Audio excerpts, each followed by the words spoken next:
Selamat sore pemirsa TVRI Stasiun Maluku di mana saja Anda berada. Senang sekali saya Eni Parnusa hari ini dapat kembali hadir menjumpai Anda melalui program Ruang Publik di mana selama kurang lebih 60 menit ke depan tentu saja kami akan membincangkan dan juga mendiskusikan hal-hal yang menarik dan juga tentu saja memberikan informasi kepada pemirsa TVRI di mana saja Anda berada.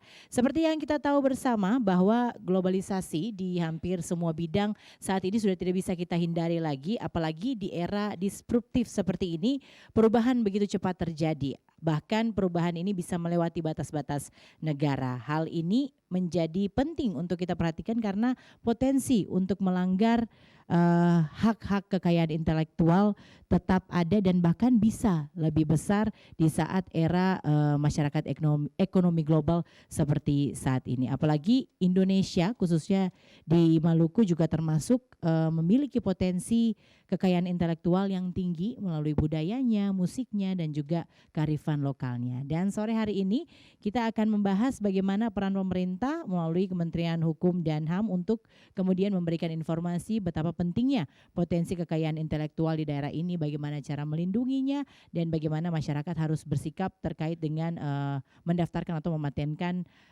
potensi kekayaan intelektual di daerah ini. Semua ini akan kita bahas selama kurang lebih 60 menit ke depan bersama dengan 3 orang narasumber yang sudah hadir di studio TVRI sore hari ini. Saya akan menyapa dulu dari yang paling dekat duduknya dengan saya, Kepala Divisi Pelayanan Hukum dan HAM Maluku, Bapak Max Wambrau SH MH. Selamat datang kembali Pak Max di studio TVRI. Terima kasih, sangat senang bisa kembali di sini. Hari ini sehat Pak kabarnya? Sehat walafiat dan bisa. Baik, terima kasih banyak Pak Max di tengah kesibukan sudah hadir. Dan berikutnya kami juga akan menyapa Kepala Bidang Pelayanan Hukum Bapak Lamargono SH MH. Selamat sore Pak Margono. Selamat sore Pak Eni. Selamat datang kembali di studio TVRI. Apa kabar hari ini Pak, sehat? Sehat. Baik, terima kasih banyak sudah hadir. Dan ada satu lagi pemirsa TVRI, narasumber saya yang sudah hadir untuk menjawab semua pertanyaan kita terkait dengan potensi kekayaan intelektual, Kepala Sub Bidang Kekayaan Intelektual Bapak Bahrun Hardigo SHMH. Selamat sore Pak Bahrun. Selamat sore Bu. Selamat datang di studio TVRI. Sehat Pak hari ini? Terima kasih Bu, alhamdulillah sehat. Terima kasih banyak Pak Max, Pak Margono dan juga Pak Bahrun sudah hadir di studio TVRI. Sebelum kita memulai dialog di sore hari ini, kami informasikan bahwa program Ruang Publik hari ini memang dilaksanakan live, namun kami sudah memperhatikan segala protokol kesehatan dalam rangka mencegah penyebaran virus corona. Jadi langsung saja kita mulai satu pertanyaan pertama khusus untuk 3 narasumber saya sore hari ini. Seberapa penting Pak Max, Pak Margono dan Pak Bahrun, masyarakat harus mengetahui seperti apa potensi kekayaan intelektual ini? Pemahaman masyarakat sebenarnya sepenting apa? Harus masyarakat pahami tentang potensi kekayaan intelektual. Kita mulai dari Pak Max dulu. Ya, terima kasih Bu Eni. Dunia kita sekarang ini tanpa batas. Jadi kita ada di Maluku tetapi kita bisa diposting dan sebagainya dan terkait dengan IT. Maka salah satu yang menjadi sasaran kita, sasaran pemerintah bahwa hak kekayaan intelektual ini perlu dan emergensi untuk disampaikan kepada masyarakat kita sebagai warga negara Indonesia. Karena kita ada di dalam negara yang demokrasi, kemudian negara hukum dan masyarakat kita wajib hukumnya untuk tahu hukum. Salah satu daripada itu adalah hak kekayaan intelektual yang harus mereka tahu karena terkait dengan hak-hak mereka, terkait dengan bisnis mereka, ketika itu mereka mengerti seperti itu. Pak Margono, bagaimana Pak? Sepenting apa ini masyarakat memahami tentang potensi kekayaan intelektual? Ya, hendaknya masyarakat harus tahu karena ini sangat penting. Potensi kekayaan intelektual ini kenapa harus diketahui oleh masyarakat? Karena di dalam masyarakat sendiri kita ketahui bahwa masyarakat sendiri belum bisa membedakan mana kekayaan intelektual, mana itu yang disebut dengan hak cipta, paten, merek, desain industri, desain letak tata sirkuit, rahasia dagang maupun kekayaan intelektual komunal. Ini tidak bisa dibedakan. Contohnya saja, tadi Mbak ini sempat bilang bahwa bagaimana sudah dipatenkan. Bukan, salah, itu paten tersendiri dia. Paten tersendiri. Jadi kekayaan intelektual dia terdiri dari beberapa. Oke. Kekayaan intelektual personal dan komunal. Personal terdiri dari tadi cipta, yang Pak Edi bilang tadi paten, kemudian merek, desain industri, desain letak sirkuit terpadu dan rahasia dagang. Ini yang personal. Sedangkan komunal itu terdiri dari indikasi geografis, kemudian pengetahuan tradisional, ekspresi budaya tradisional dengan sumber daya genetik. Ini harus diketahui oleh masyarakat apa saja potensi kita yang ada di Maluku ini. Kalau kita tidak mengetahui potensi kita, bagaimana kita mau daftarkan? Sedangkan itu adalah hasil intelektual dari masing-masing orang maupun personal tadi. Ya, seperti itu. Baik, terima kasih Pak Bahrun. Bagaimana Bapak melihat pentingnya masyarakat harus mengetahui tentang potensi kekayaan intelektual? Terima kasih Bu, sangat penting dalam hal melihat kekayaan intelektual karena dalam hal mengajukan apa yang dimilikinya itu, apa yang harus diciptakan karya-karyanya itu sehingga dapat dilindungi oleh pemerintah. Itu saja penjelasan. Baik, jadi memang topik kita sore hari ini juga patut diikuti karena masyarakat juga harus punya background pengetahuan tentang potensi kekayaan intelektual di daerah ini. Sekarang saya mau ke Pak Max dulu nih. Sebelum kita ngobrol lebih jauh tentang pemahaman dan juga potensi kekayaan intelektual dan semua hal yang berkaitan dengan itu, bolehkah Bapak kasih penggambaran umum tentang kekayaan intelektual secara nasional dan internasional saat ini? Baik, ya kita mengerucut saja bahwa hak kekayaan intelektual secara nasional itu sejarahnya mencatat bahwa sudah ada di Indonesia pada tahun 1840. Kemudian undang-undang yang pertama yang ada di Indonesia pada zaman kolonial pada 1885 itu undang-undang merek yang pertama, tapi sekali lagi itu zaman penjajahan. Kemudian ada undang-undang lagi 1910 terkait dengan paten. Kalau kita berbicara paten kan terkait dengan inovasi teknologi. Kemudian tahun 1912 itu merek. Dan sejarah juga mencatat bahwa ketika kita proklamirkan negara kita menjadi negara yang merdeka, maka kita sejajar dengan bangsa lain. Tetapi tidak menutup kemungkinan pada saat itu ada undang-undang peralihan yang masih diberlakukan di Indonesia, bahwa semua undang-undang atau peraturan perundang-undangan yang diproduk oleh kolonial Belanda itu masih berlaku di Indonesia. Sehingga masih berlaku dengan Indonesia dengan catatan bahwa tidak melanggar Pancasila, Undang-Undang Dasar 45, sehingga haki sudah ada di Indonesia pada tahun 1840, tetapi kenyataannya bahwa tidak ada perkembangan. Buktinya apa? Ketika zaman itu kita daftarkan paten kita daftarkan di Batavia, di Jakarta, tetapi eksekusi dan permohonan dan pemeriksaannya dieksekusi di negeri Belanda. Padahal kita sudah jadi negara yang maju. Merdeka. Dan pada saat ini menjadi tuntutan bahwa bangsa Indonesia maju dan berkembang harus menguasai dunia. Bagaimana menguasai dunia? Salah satunya adalah menguasai hak kekayaan intelektual. Kenapa harus menguasai? Karena ada 8 undang-undang besar yang menjadi dasar, yang memang sudah disebutkan oleh Pak Margone selaku Kepala Bidang paten, merek, desain industri, paten, merek, kemudian hak cipta, kemudian sirkuit terpadu, dan indikasi geografis, dan sebagainya. Semua ini merupakan undang-undang yang menjadi dasar untuk bangsa kita bisa melindungi hak kekayaan intelektual kita. Namun sepanjang ini semua harus kita sesuaikan untuk sosialisasi, dan harapan kami bahwa ketika kita berbicara terkait dengan tadi sudah disampaikan oleh Pak Margono terkait dengan hak kekayaan intelektual itu kan dibagi menjadi 2 bagian besar. Hak personal, kemudian hak komunal. Personal itu seperti apa kalau di sini? Ya seperti paten, merek, hak cipta dan sebagainya. Boleh lanjutkan penjelasannya Pak Max?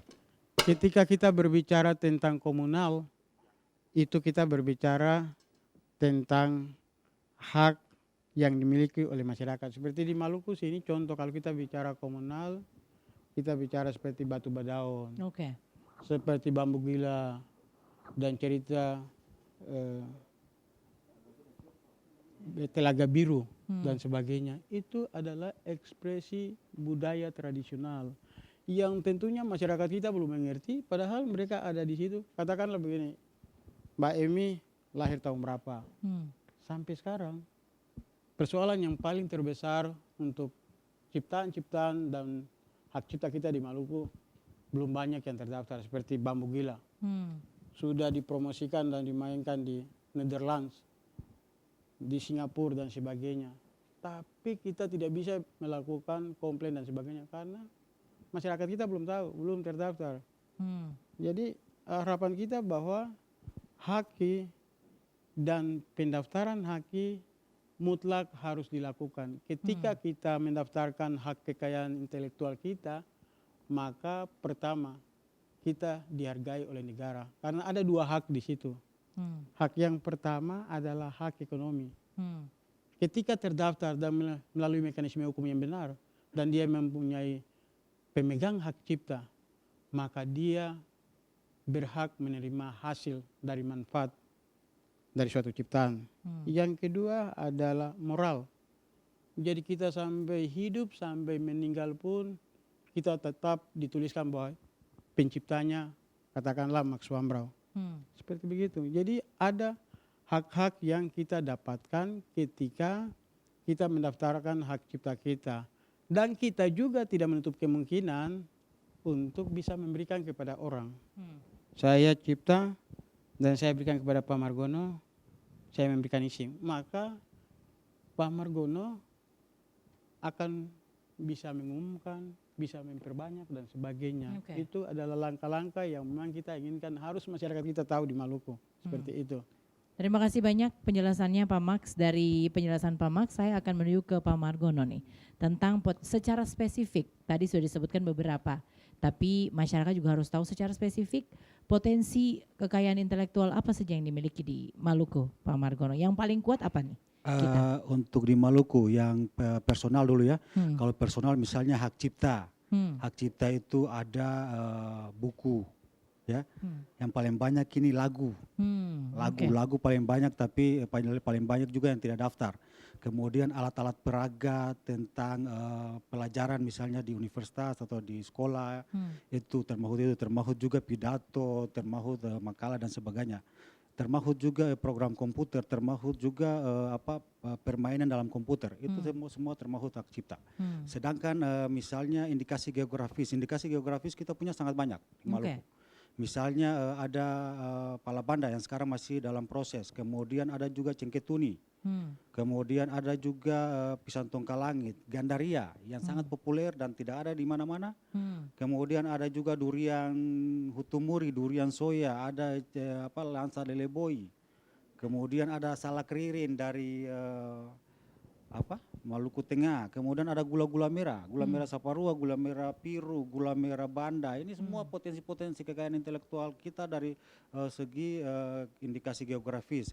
Kemudian ada desain industri, rahasia dagang. Rahasia dagang kita punya kuliner yang paling banyak di Maluku. Kuliner yang banyak ini istilahnya punya berbagai rahasia. Misalnya aja ikan kuah Lateri Beach itu kan dia punya masakan tersendiri. Iya. Kemarin Ibu Gubernur katanya mau daftarkan ikan kuah khas Maluku seperti apa. Itu kan dia punya racikan tersendiri, punya rahasia tersendiri. Apabila diperdagangkan itu punya rahasia tersendiri. Karena apa? Kita tahu KFC itu dia punya rahasia dagang tersendiri. Untuk sampai jadi KFC itu rasanya apa, seperti apa itu namanya rahasia dagang. Sama dengan kita punya di sini saya pernah ke Maluku Tengah itu ada yang disebut kecap manis tapi dari ikan. Sedangkan kecap manis itu biasanya dari kacang kedelai. Itu ini kan hal-hal yang memang bisa kita daftarkan, potensi kita yang harus kita daftarkan tapi tidak diketahui. Mereka tidak tahu ini mau diapakan ini. Kemudian dari segi komunal misalnya tadi yang ekspresi budaya tradisional, kita punya tari-tarian tadi. Yang Pak Max ada bilang termasuk bambu gila. Kalau ini ternyata dorang daftar berarti kan kita di Ambon sudah tidak punya lagi. Seperti itu. Terus apalagi banyak hal, misalnya kemarin ada festival cuci parigi, kita punya festival yang banyak.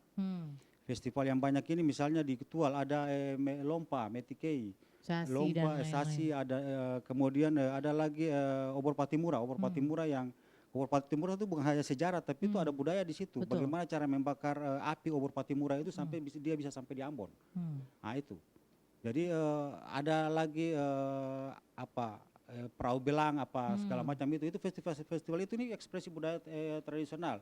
Sedangkan kita punya pengetahuan tradisional juga, misalnya cara buat tepung sagu itu bagaimana, cara buat minyak kayu putih itu bagaimana, penyulingan itu masih tradisional. Ini yang harus daftarkan ya. Cara buat minyak cengkeh itu bagaimana supaya jadi obat. Kita orang punya pengobatan tradisional. Misalnya orang ke Mamala itu sudah tahu, Mamala itu orang patah-patah ke sana. Terus dia cara mengobatinya bagaimana, obatnya itu dibuat seperti apa. Itu semua harus didaftarkan semua sebenarnya. kalau bisa didaftarkan, baik oleh pemerintah maupun oleh personal sendiri. Itu yang kami maksud.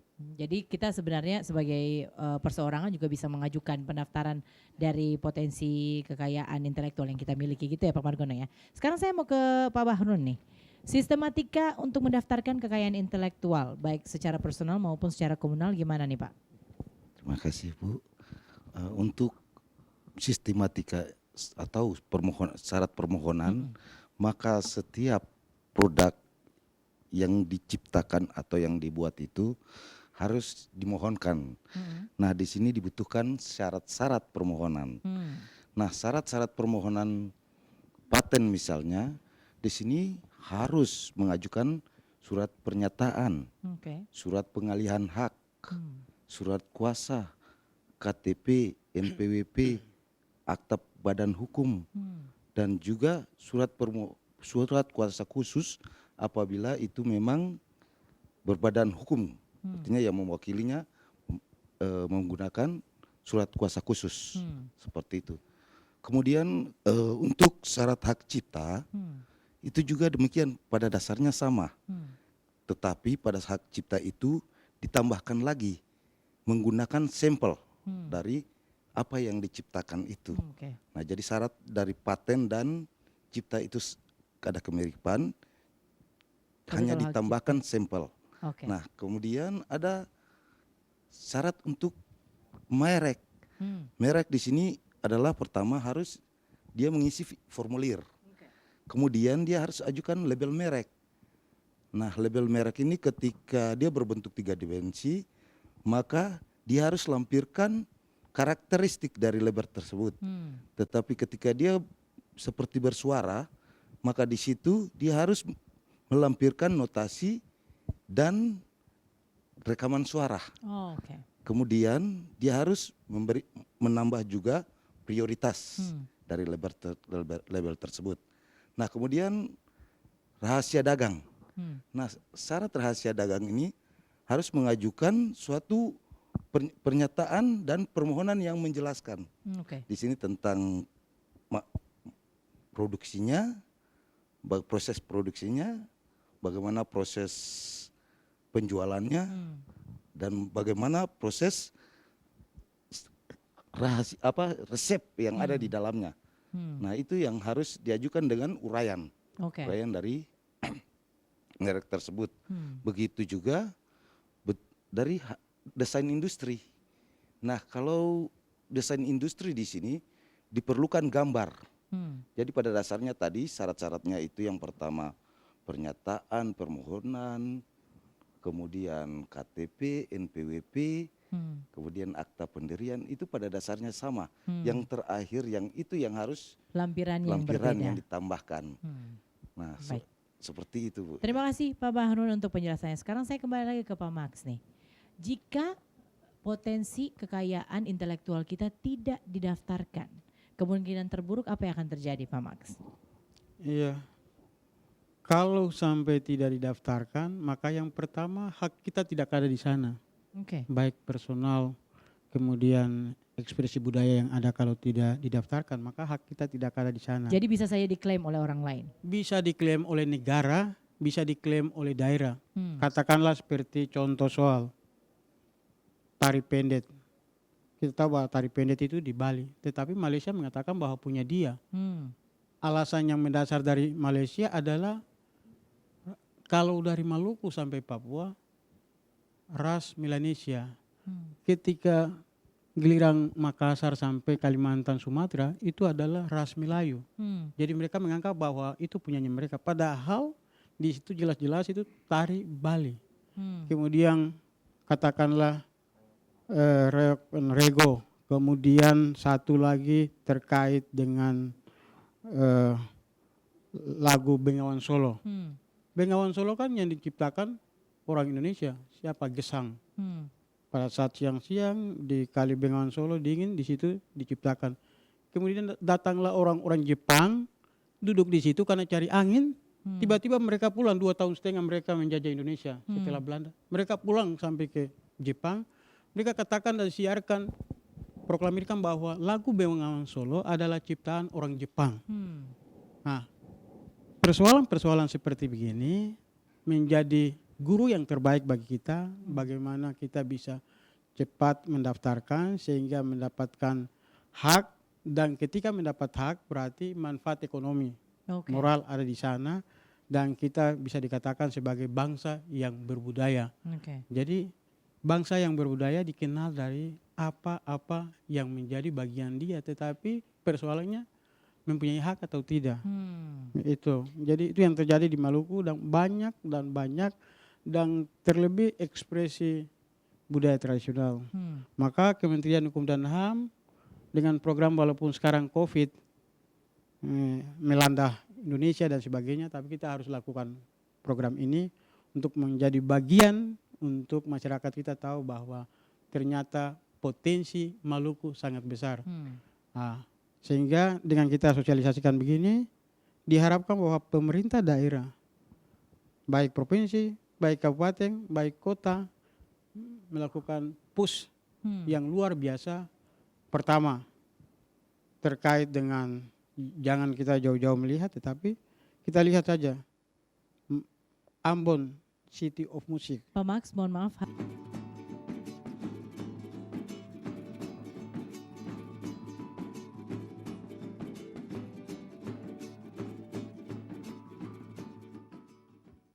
Baik saudara, Anda sudah kembali lagi bersama dengan kami dalam program Ruang Publik, di mana selama 30 menit sebelum azan maghrib sudah kita bahas hari ini tentang potensi kekayaan intelektual. Jadi bagi Anda budayawan misalnya, musisi dan lain-lain harus menyaksikan dialog ini karena ini punya informasi penting buat pemirsa khususnya yang memiliki potensi dan juga potensi kekayaan intelektual. Sudah ada bersama dengan Pak Max, Pak Margono dan Pak Bahrun. Tadi kita sampai di bagaimana jadinya kalau produk potensi kekayaan intelektual kita tidak didaftarkan. Pak Max sudah menjelaskannya tadi, potensi untuk dicuri oleh orang lain itu tinggi sekali. Tinggi sekali, dan kalau namanya pencuri, peluangnya dicari kapanpun. Katakanlah begini, orang Maluku, asli Maluku tidak pernah bangga bahwa kain ikatan nimbar adalah kain yang paling bagus sekarang. Dan kain itu pernah digunakan oleh Nelson Mandela. Dikasih hadiah oleh orang Indonesia, tapi saya tidak tahu apa orang Maluku atau siapa, tetapi pernah digunakan. Dan itu adalah kain atau baju yang paling disenangi oleh Nelson Mandela. Dan itu ada bukan di Papua, bukan ada di Kalimantan, tapi ada di Maluku. Dan saya bersama Pak Kabit, Pak Margono dan juga Pak Bahrun, kami sudah mendaftarkannya. Dan juga mempunyai logo indikasi geografis. Artinya bahwa kain itu hanya ada di sini. Ketika terdaftar, maka orang lain ingin memperbanyak dan sebagainya, itu harus izinnya dari masyarakat Kabupaten Tanimbar. Dalam hal ini orang Maluku. Dan masih banyak yang tadi sudah disampaikan oleh Pak Kabit terkait dengan pisang tongkalangi dan sebagainya. Kemudian pala banda. Dan saya berpikir kenapa kita harus cepat mendaftar kain ini, karena kain ulos Sumatera hampir sama dengan kain ini. Kemudian kain dari NTT, kain Timur, hampir sama. Sehingga kalau memang kita terlambat maka bisa jadi kain kita dibawa. Itu salah satu contoh kecil untuk kita di Maluku. Dan mari sayang Maluku, cinta Maluku, maka kita harus berbuat bagi Maluku. Karena salah seorang presiden yang pernah Amerika mengatakan bahwa jangan tanyakan apa yang negara berikan padamu, tapi tanyakan apa yang Anda berikan kepadamu. Jadi bagaimanapun juga kita melakukan hal-hal seperti ini, maka otomatis itu mendatangkan income bagi kita. Terlebih mama-mama kita yang tenun di Saumlaki, Tanimbar. Kemudian mama-mama kita yang sagup ini dibuat dalam berbagai bentuk, tapi karena mereka belum mengerti, maka itu sebenarnya masuk dalam rahasia dagang seperti yang tadi disampaikan. Yang didaftarkan pasti rahasia bahwa kenapa inaknya begini, inaknya seperti begini, tambahnya ini, itu semua itu didaftarkan sehingga semua orang boleh menikmati, tetapi tidak bisa mengetahui itu, tapi menghasilkan bagi siapa yang mendaftarkannya dan mendaftarkan. Seperti katakan kita di Indonesia, tapi kita makan produk makanan dari Amerika. Siapa penemunya yang menemukan racikan bumbu dari KFC adalah Dr. Kentucky. Jadi sekarang dia katakan setelah diteliti uangnya sebanyak sampai bisa tangga sampai di surga. Artinya itu bahasa seniman. Saking banyaknya. Saking banyaknya. Kita di sini kita bisa mendapatkan uang tidak seperti itu. Tetapi ketika kita menciptakan sesuatu, kita daftarkan, maka itu akan mendatangkan bagi kita walaupun sedikit, tetapi ada hak ekonomi, ada hak moral bagi kita. Dan kita bisa memberikan izin kepada siapapun pada saat kita mengendakinya. Maka daftar dan mendapat legitimasi hukum. Tidak sulit. Kementerian Hukum dan HAM ada 2 cara yang kita pakai, yaitu datang ke Kanwil, bertemu dengan saya, bisa bertemu dengan Pak Kabit atau Pak Bahrun, dan kita bisa mendaftarkan, berikan solusi dan kita mendaftarkan. Tetapi bisa juga langsung ke Jakarta, ke pusat, ke Kuningan, Rasuna Said. Di sana adalah Kementerian Hukum dan HAM, ada di sana Dirjen Kekayaan Intelektual, ya, bertemu dengan konsultan dan didaftarkan. Caranya tidak terlalu susah dan jangan pernah katakan bahwa rumit, ribet, tetapi marilah kita mendaftarkan kekayaan Maluku menjadi potensi yang baik bagi kita dan keturunan kita. Mereka bisa berbudaya, mereka tahu bahwa ada budaya mereka, seperti itu. Yang paling penting adalah selain kita mendapatkan income, dapat positif dampak dari mendaftarkan potensi kekayaan intelektual kita juga bisa menghindari hak-hak kita dicuri oleh orang lain. Jangan sampai terlambat nasi sudah menjadi bubur. Dari penjelasan Pak Mak, saya mau ke Pak Margono nih. Sampai saat ini terkait dengan pendaftaran kekayaan intelektual di Maluku, dari data terkini sudah berapa banyak yang daftarkan nih Pak Margono untuk keseluruhannya? Iya, terima kasih Mbak Eni. Jadi ada beberapa semenjak 2008-2009 itu sekitar 31 yang daftar melalui pendampingan kita ya. Berupa apa aja itu Pak? Kebanyakan di hak cipta. Kemudian di tahun 2000 sampai dengan 2000 sekarang sekitar ada 26. Kalau tidak COVID mungkin sudah ada peningkatan lebih dari 31 seperti melampaui tahun kemarin. Ini menunjukkan kesadaran masyarakat yang sudah mulai ada. Karena ada beberapa hal yang kita lakukan, terutama Kementerian Hukum dan HAM ini selalu melakukan sosialisasi sampai di kabupaten-kabupaten misalnya seperti itu. Terus menggalang kerjasama dengan sentra-sentra KI, sentra-sentra kekayaan intelektual, kita suruh bekerja sama dengan perguruan tinggi di Maluku atau di Ambon supaya mau membangun sentra KI. Terus kita juga mencari komunitas-komunitas atau kelompok-kelompok yang memang mereka punya berkecimpung di kekayaan intelektual. Misalnya yang kemarin ada datang di RRI itu ketua pengusaha usaha kecil dan menengah UKM. itu UKM itu, karena mereka punya produk-produk yang harus didaftarkan, bisa berupa merek, bisa berupa desain industri seperti itu. Jadi kita juga sekarang akan menggalakkan karena kita merasakan begini bahwa memang kesadaran masyarakat di Maluku masih rendah. Kenapa masih rendah?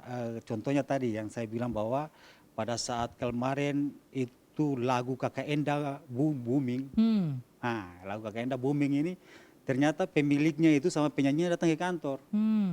Kita Oh, jadi ada sengketa? Iya, kita bingung kenapa datang ke kantor, ternyata katanya sudah didaftarkan oleh orang lain. Iya. Kita sampai bilang bahwa waduh selama ini di mana, kasihan ya, lagunya sudah hit, sudah didaftarkan orang Iya, lain. katanya begitu. Tapi ya entah, kita belum tahu sampai sekarang sejauh mana karena sudah tidak kembali lagi ke kita. Seperti itu. Jadi sistem sistem pendaftaran kita di Kementerian Hukum dan HAM itu yang sudah seperti Pak Max katakan tadi, manual kita bisa ke Jakarta langsung atau ke Kanwil bawa berkas, tapi sekarang yang dibangun adalah sistem online. Oke. Online sistem, jadi kita Pak Barun dengan kita dengan teman-teman staf di kantor melakukan pendampingan. Kalau mereka tidak bisa daftar sendiri secara online, kita dampingi di kantor supaya bisa mendaftarkan. Bahkan kita juga akan menggalakkan bahwa kita akan melakukan pendaftaran on the spot. Misalnya tadi di teman-teman kita sudah mulai mensosialisasikan ini kepada teman-teman di sentra KAI. Kalaupun ada misalnya di Unpati atau di Stein yang mereka mau daftarkan tidak bisa, ya kita ke sana untuk menghampiri mereka supaya ini bisa didaftarkan potensi ini. Karena kasihan, ini potensi kita. Kalau tidak didaftarkan berarti akan bisa diambil orang lain, diciplak orang lain, kita sendiri yang rugi. Betul. Jadi mungkin sekarang belum booming, tapi satu kali waktu booming kita akan rugi. Seperti tadi lagu Kakak Enda. Betul. Jangan dengan Kakak Enda, lagu Rasa Sayangnya udah sadar tapi sudah terlambat. Sudah diklaim oleh orang lain. Sekarang saya mau ke Pak Bahru nih Pak. Dalam proses pendaftaran kira-kira berapa lama harus menunggu, kemudian apakah ada biaya administrasi yang dibebankan kepada orang yang akan mendaftar? Pada dasarnya setiap kekayaan intelektual itu dengan tahapan selama 6 bulan. Itu waktu yang dulu. Tetapi dengan adanya sistem online, maka waktunya itu dipercepat. Tetapi karena kita regulasinya belum direvisi, sehingga kita masih berpatokan pada aturan lama, yaitu selama 6 bulan. Inilah yang selalu kita jalankan. Ada beban biaya tidak Pak untuk orang yang akan mendaftar? Untuk beban biaya itu langsung di online. Jadi nanti tinggal kita pilih. Ya, apa yang diajukan misalnya merek, ya ketentuan harganya sudah langsung. Dan itu sudah diatur dalam peraturan pemerintah nomor 28 tahun 2019 tentang jenis dan tarif atas jenis pendapatan bukan pajak di Kementerian Hukum dan HAM. Jadi memang kalau misalnya dari sini setelah ini mungkin pemirsa ada yang ingin mendaftarkan potensi kekayaan intelektualnya bisa langsung buka di website Kemenkumham ya Pak, untuk mengakses pembiayaan dan lain-lain yang diatur berikutnya. Sekarang saya mau ke Pak Max nih Pak. Setelah kita bicarakan, ternyata potensi kekayaan intelektual ini menjadi sesuatu yang benar-benar penting karena Maluku punya banyak sekali potensi yang sebenarnya harus kita daftarkan. Dan banyak masyarakat yang tidak tahu Kemenkumham dalam proses memberikan sosialisasi tidak bisa sendiri. Bagaimana koordinasi dengan pemerintah daerah? Apakah gayung bersambut atau malah pemerintah menyepelekan hal ini? Iya, terus terang saja kalau memang saya sampaikan ini di sini pasti ada yang tersinggung. Tapi kenyataan yang saya baru belum sampai 1 tahun di sini, kadang pemerintah daerah menganggap bahwa ini hal yang sepele. Sepele. Padahal pemohon atau pencipta seniman yang ada di Maluku yang ingin mendaftarkan hanya terkait masalah biaya yang tidak terlalu besar, kemudian terkait dengan tidak mengerti, dan itu kami lakukan dari waktu ke waktu. Kami datangi kemudian ke kabupaten kota, kami lakukan itu dengan harapan bahwa endingnya ada sama pemerintah daerah, baik provinsi maupun kabupaten. Karena kalau memang tidak, maka kita boleh katakan Ambon City of Music dan sebagainya, tapi itu hanya mimpi, ilusi. Karena apa? Wujud daripada itu bahwa pencipta, seniman, mereka ini kan manusia. butuh makan, minum. Dan apa yang mereka buat ini bukan 1-2 hari. Berhari-hari bagaimana mereka bisa olah pikir, bagaimana mereka bisa melakukan hal-hal yang bisa mereka mendukung penciptaan mereka. Ketika ciptaan mereka sudah ada, tapi susah bagi mereka untuk mendaftarkan. Tugas kami Kementerian Hukum dan HAM adalah mensosialisasikan, diseminasi seperti sekarang ini. Diseminasi potensi daerah. Jadi diseminasi adalah menyebarluaskan informasi haki. Apa yang kami menyebarluaskan ya tentang potensi Maluku karena daerah kita ada di daerah.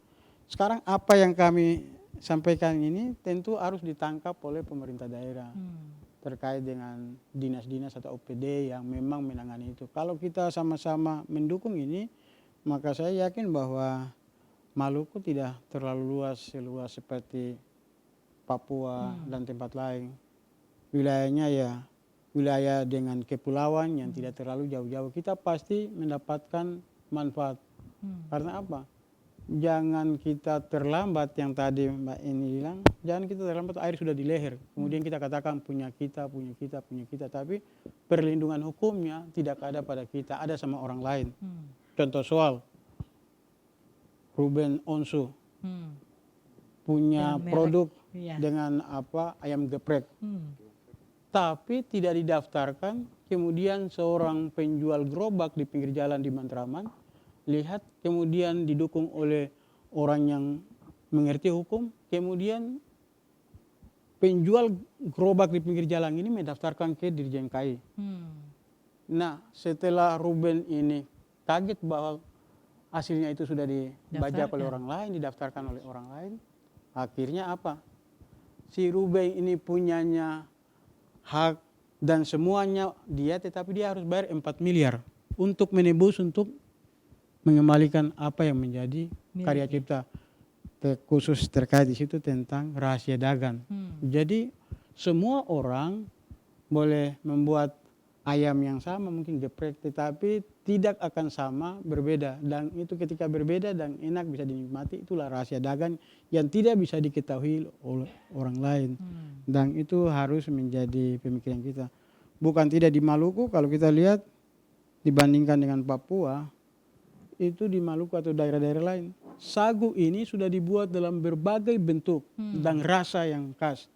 Tapi belum satu pun yang didaftarkan. Sampai saat ini belum satu pun didaftarkan Pak Max? Rahasia dagang. Wow, oke. Nah, dan saya tahu dan saya berpikir bahwa 10 tahun ke depan, 20 tahun ke depan, jangan pernah kita bayangkan bahwa ada lagu yang katakan bahwa berapa puluh tahun lalu sambil mama gendong beta bakar sagu, tidak akan nyata karena keturunan kita tidak pernah akan tahu sagu seperti apa. Nah, apalagi sagu kita di Maluku 58 hektar, 58.000 hektar, kecil. Papua, saya bukan angkat tapi perbandingan ini, dekat wilayah yang sama-sama makan sagu, itu setengah dari sagu dunia, seperti itu.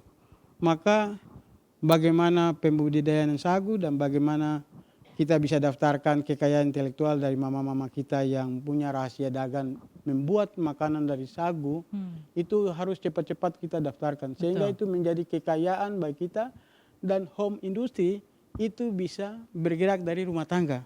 Kita harapkan untuk ke depan seperti itu. Maluku harus jadi tempat yang menyenangkan. Maluku harus menjadi tempat yang bisa masyarakatnya dihargai karena hak kekayaan intelektual. Saya pikir seperti itu yang kita harus bangun di Maluku. Jadi ini satu fakta yang baru saja kita ketahui bersama. Ini juga pasti pemirsa yang nonton juga pasti baru tahu bahwa kita punya sagu tapi belum didaftarkan punya potensi kekayaan intelektual tapi belum didaftarkan. Jadi ini untung belum diketahui oleh orang lain sehingga nanti kalau ada yang mendaftarkan bisa menjadi bahaya. Sekarang ke Pak Margono nih Pak, apakah ada pelanggaran-pelanggaran potensi kekayaan intelektual? Ya, yang disebut pelanggaran dalam konteks potensi kekayaan intelektual ini seperti apa? Ya sebenarnya tadi saya sudah kasih contoh satu, misalnya tadi lagu kan, hak cipta ya KKN, apabila kan dia sudah umumkan, kemudian dia yang cipta kemudian didaftarkan oleh orang lain, Ini juga sebenarnya termasuk pelanggaran karena akan dicari pada saat dia umumkan pertama kali. Itu. Kemudian misalnya juga pelanggaran-pelanggaran itu kemarin ada beberapa kasus yang dilaporkan kepada kita ke Happy Papi misalnya. Itu ada lagu yang katanya tidak dibayar. Oh. Lagu yang katanya tidak dibayar, padahal begini pada saat ini ditelusuri ternyata sudah dibayar, seperti itu. Tapi pada saat itu tidak dibayar, misalnya pengguna karaoke, kan banyak kita di Maluku ini ada banyak karaoke, tapi mereka tidak membayar royalti terhadap lagu-lagu yang mereka pasarkan pada saat itu, berarti itulah termasuk pelanggaran kan intelektual. Atau kita palsukan orang lain punya hak cipta, itu kita termasuk salah satu kemarin kasus yang paling terkenal di Maluku ini di Ambon ini adalah apa, Fujiro ya. Pernah dengar air kemasan Fujiro? Itu kan katanya merek dari Surabaya. Pada saat dia pasarkan di sini dan tanpa izin di Surabaya, dia kan dituntut sekitar berapa, 4 miliar atau berapa. Seperti itu, akhirnya kan dia tutup. Ya toh? Kalah. Makanya Sengketa. seperti itu. Itu Jadi contoh-contohnya. itu contoh-contohnya. Jadi saya mau bilang lagi bahwa macam yang paling populer di Maluku itu ada satu, minyak kayu putih. Tapi belum didaftarkan.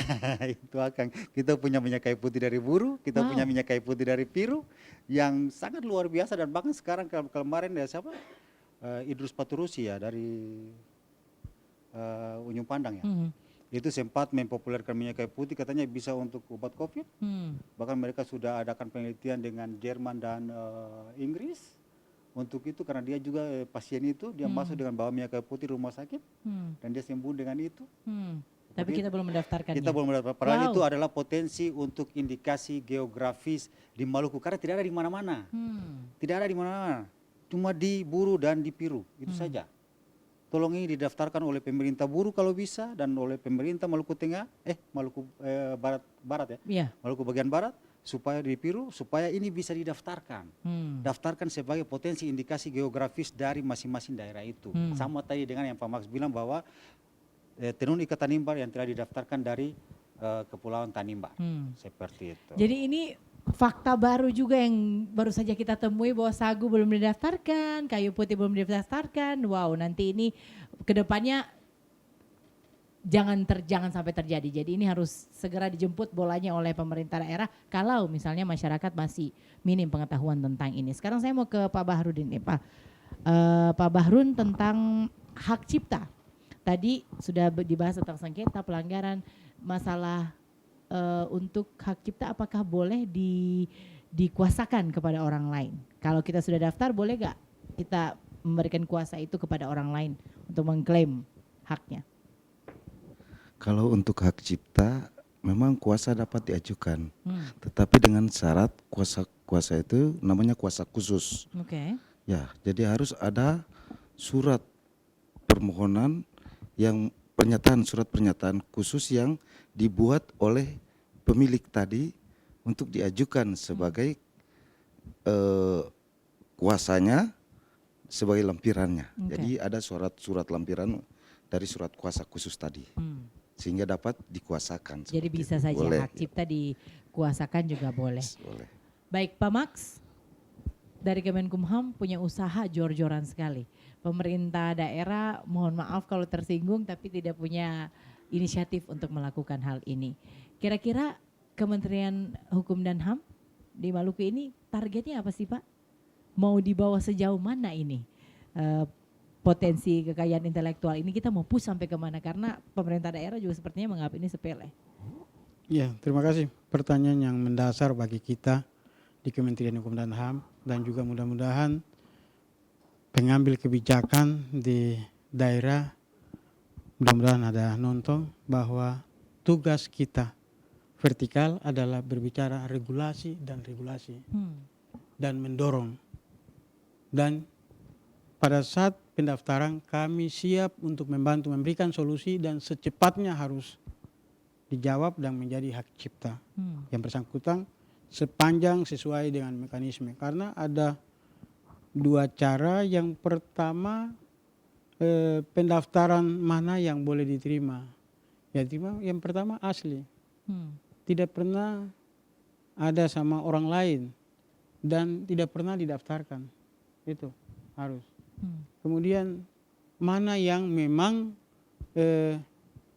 bisa digunakan oleh orang lain, tetapi seakan-akan tidak melanggar hak cipta. Contoh soal seperti apa? Seperti alat peraga untuk pendidikan. Ibu Emi susun skripsi untuk apa selesai. Ada gunakan kutipan-kutipan atau doktrin-doktrinnya orang. Oh, oke. Kemudian ketika di dalam persidangan seorang hakim menggunakan doktrin-doktrin bagaimana untuk menambah bobot daripada tuntutannya atau eksekusinya, maka itu tidak melanggar hak kekayaan intelektual. Tetapi itu untuk membantu sehingga tidak. Jadi kita bisa lihat mana yang bisa, mana yang tidak bisa, tetapi potensi kekayaan Maluku perlu didaftarkan. Banyak dan banyak. Dan istimewa dan istimewa. Dari semua istimewa dan manfaatnya ini maka perlu dilindungi oleh hukum. Dua cara yang kita harus mungkin dapat disampaikan kepada masyarakat. Yang pertama kita deklarasikan. Itu deklarasikan. Artinya bahwa ketika didaftarkan maka tanpa dicatat yang bersangkutan memiliki hak. Baik. Yang kedua adalah filing date, artinya siapa yang mendaftar dialah pemiliknya. Persoalan yang lemah dari cara pertama ketika satu kasus naik sampai ke pengadilan. Baik. Maka yang ditanya duluan Mbak ini punya lagu, tapi mana Buktinya. buktinya? Maka Baik. yang itu. Seperti itu nanti hakim akan bertanya seperti itu. Baik. Terima kasih banyak Pak Max, Pak Margono dan Pak Bahrun. Tapi kita terbatas oleh waktu. Ini saatnya Bapak-Bapak memberikan closing statement atau mungkin harapan atau apa yang mau disampaikan kepada masyarakat yang sedang menyaksikan dialog kita tentang potensi kekayaan intelektual di sore hari ini. Kita mulai dari Pak Bahrun dulu. Silakan Pak. Singkat, padat, jelas. Terima kasih. Ya, kami sarankan agar yang mempunyai hak cipta paten merek itu dapat didaftarkan sehingga ada perlindungan hukum terhadap apa yang dimilikinya tentang hak-hak yang diciptakan tadi. Terima kasih. Itu saja. Terima kasih banyak Pak Bahrun dan Pak Margono. Silakan singkat, boleh Pak? Kalau saya daftar saya punya. Itu saja. Baik. Ya. Penegarannya singkat, padat dan jelas. Yang daftar saya yang punya. Pak Max silakan dengan closing statementnya. Sayang Maluku, maka potensinya harus menjadi karya yang mendatangkan hak moral dan hak ekonomi. Baik, terima kasih banyak Pak Max, Pak Margono dan Pak Bahrun sudah hadir dan sudah membicarakan tentang potensi kekayaan intelektual dan juga memberikan informasi baru bagi kita terkait dengan potensi yang kita miliki tapi belum didaftarkan. Kami harapkan semoga ini ada gayung bersambut dari yang punya gawe, pemerintah daerah dan juga masyarakat juga bisa mulai untuk mendaftarkan potensi kekayaan intelektual milik personal maupun milik komunal. Syarat-syaratnya bisa dibuka di websitenya Kemenkumham untuk dilihat secara detail. Akhirnya kami mewakili seluruh kerabat kerja yang bertugas mengucapkan terima kasih atas kebersamaan Anda dalam program Ruang Publik sore hari ini, sore menjelang malam hari ini. Tetap jaga kesehatan dan kebersihan Anda. Saya Eni Parnusa pamit undur diri, sampai jumpa.